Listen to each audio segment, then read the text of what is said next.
છો મિત્રો? તો આપણે અત્યારે કેટલા વાગે? કેટલા 5 વાગે? ના 4 વાગે.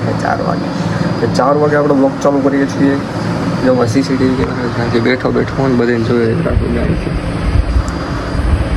મને ખબર પડી ગઈ ક્યાં હું કરું ક્યાં હું નહીં. સમજો આવો તો ધ્યાનમાં રાખજો, મને બધી ખબર છે.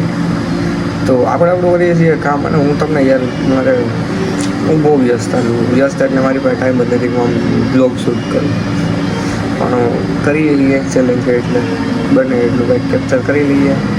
સવારથી બપોર લગીને તો હું ફ્રી જ નહોતો, થોડોક ડિસ્ટર્બ હતો ફૂલ. આમથી આમ ગામમાં ધક્કા હતા એટલે ડેટ્સ વાય આપણે અત્યારે અહીંયા છીએ. હા વાંધો નહીં. અત્યારે મારી સોરી લેપટોપમાં નજર થોડીક સમય આવશે કંઈ ખબર પડી જશે.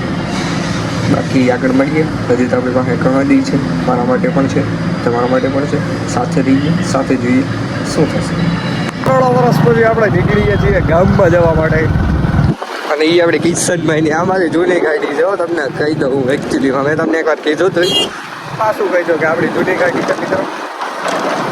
બહુ હજી હાલે. આમ તો કેટલા વર્ષ થઈ જાય છે ને તો હજી આયલો આવેલ છે. તો આપણે સાગરભાઈને લેવા જઈએ છીએ. ત્યાંથી આપણે શાયદ ઘૂઘરા કંઈક ખાય ભૂખ લઈ જઈએ તો.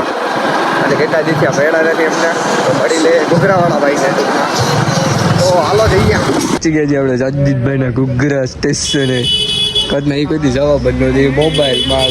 હું તો સાગરભાઈ તો તમે કેવું જ દીધું તમારો એનો 1 નંબર જ હોય ને. ચા ને તું ચા પી કે નહીં કહેતા?